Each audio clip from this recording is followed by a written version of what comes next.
Selamat pagi semuanya, apa kabar? Sehat, sukses, bahagia selalu. Jangan lupa subscribe, like, bagikan channel ini dan berikan komentar Anda agar kami semakin bersemangat dalam memberikan Anda update terbaru setiap saat. Bagi Anda yang selama ini telah mendukung kami ucapkan terima kasih dan kami doakan Anda selalu diberikan kesehatan, rezeki, dan kebahagiaan yang melimpah. Jangan lupa aktifkan loncengnya agar Anda tidak tertinggal setiap kami menerbitkan video terbaru.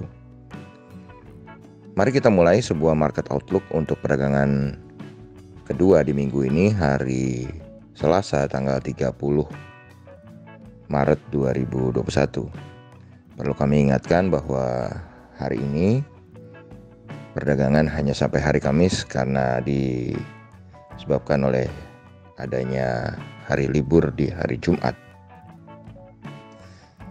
Kalau kita lihat apa yang terjadi di market Amerika maupun Eropa tadi malam, market Amerika dan Eropa bergerak cukup mix, di mana di masing-masing market ada perbedaan. Contohnya di market Amerika, bagaimana Dow Jones kembali menembus all time high dengan mengalami kenaikan 98,5 poin atau 0,3% ke 33.171. Sedangkan S&P 500 justru mengalami penurunan 0,09% atau 3,5 poin ke 3.971, dan saham-saham teknologi Nasdaq kembali tertekan mengalami penurunan 0,6% atau 79,1 poin ke 13.060. Jadi nampaknya market Amerika pun terjadi rotasi dari saham-saham teknologi turun ke saham-saham yang lain. Kemudian kalau kita lihat FTSE 100 Index London juga tampak melemah tipis 0,07% atau 4,4 poin ke 6.736. Sedangkan GDXI atau Xetra-DAX Frankfurt menguat 0,47% atau 68,8 poin ke 14.818. Sedangkan CAC Prancis menguat 0,45% atau 26,7 poin ke 6.016. Kalau kita lihat bagaimana posisi dari suku bunga obligasi Amerika, maka suku bunga obligasi Amerika mengalami kenaikan 0,061 poin atau 3,67%, dan dolar indeks juga tampak menguat 0,19% atau 0,178 poin ke 92,944. Tentu menguatnya dolar indeks dan menguatnya bunga obligasi di Amerika akan sedikit mempengaruhi atau memukul pasar modal dan juga memukul beberapa komoditi. Dan kalau kita lihat TLKM NYSE atau saham PT Telkom yang diperdagangkan di New York Stock Exchange atau di Amerika juga terpukul cukup dalam, mengalami penurunan 1,69% atau 0,41 poin ke 23,87 atau kalau dirupiahkan adalah 3.445.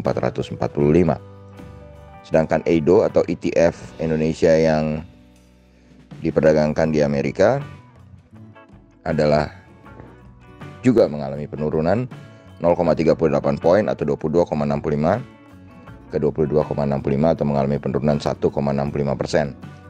Jadi jelas EIDO akan sangat mempengaruhi market Indonesia hari ini, ikut menekan pasar kita hari ini. Kemudian kalau kita berpindah ke market atau pasar dari komoditas, hari ini WTI oil atau minyak atau Western Texas Industries Oil mengalami penguatan 0,85 poin atau 1,39% ke 61,82. Kemudian emas atau gold mengalami penurunan 21,7 poin atau 1,25% ke 1.713 US dollar per troy ounce. Timah menguat tipis 0,57% atau 127,5 poin ke 25.302,5, dan nikel mengalami pelemahan 1,16% atau 190 poin ke 16.202,50. Lalu kalau kita lihat batubara Newcastle untuk kontrak bulan April mengalami penurunan cukup tajam 2,4 poin atau 2,52% ke 93. Sedangkan untuk kontrak bulan Mei mengalami penurunan 2,4 poin juga atau 2,65% ke 88,30. Batu bara Rotterdam untuk kontrak bulan April mengalami penurunan 0,3 poin atau 0,42% ke 70,60.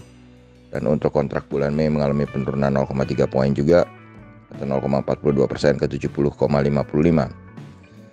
CPO berhasil bounce back atau memantul naik 57 poin atau 1,54% ke 3.752. Sedangkan wood pulp atau bubur kertas tetap di 5.700. Lalu bagaimana dengan IHSG kita hari ini? Yuk kita intip dulu market Asia. Market Asia hari ini dibuka dengan indeks Nikkei 225 Tokyo Jepang berada dalam posisi positif sangat tipis plus 78,48 poin atau 0,25% ke 29,458.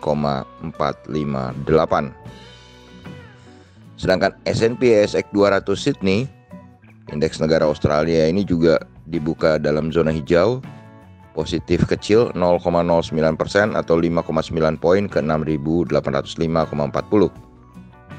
Sedangkan Kospi Seoul Korea jauh lebih positif, mengalami kenaikan 23,23 poin atau 0,77% ke 3.058,57. Jadi kalau kita lihat kali ini market Asia bergerak kompak senada,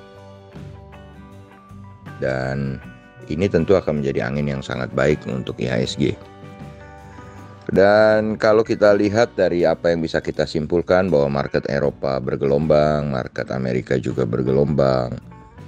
Kemudian kalau kita lihat EIDO atau ETF Indonesia di New York Stock Exchange yang tertekan cukup dalam lebih dari 1%. Padahal kalau kita lihat Dow Jones-nya sendiri sebenarnya positif. Lalu penguatan juga dolar indeks dan posisi Dow Jones Index Future yang saat ini hanya positif 12 poin atau 0,04% ke 33.044. Ini tentu akan menjadi sentimen negatif bagi IHSG. Selain itu ada yang perlu diperhatikan bahwa saham dengan market cap terbesar di Indonesia itu BBCA akan membagikan dividen tanggal 5 Maret atau Senin mendatang. Date-nya Anda bisa googling atau Anda bisa mencari infonya. Dan kami memprediksi bahwa IHSG walaupun market Asia terlihat saat ini menghijau semua, kami akan memprediksi IHSG 51% berada di dalam zona merah ya, karena lihat tekanan yang cukup banyak dari faktor eksternal. Walaupun kita lihat market Asia sendiri saat ini dibuka hijau tapi terlihat tidak begitu solid atau tidak begitu signifikan. Demikianlah apa yang bisa kami sampaikan pagi ini, semoga bermanfaat bagi kita semua. Tetap sehat, tetap semangat, maju terus dalam mencapai profit maksimal di pasar modal Indonesia, dan jangan lupa untuk selalu berusaha berbahagia. Sampai jumpa.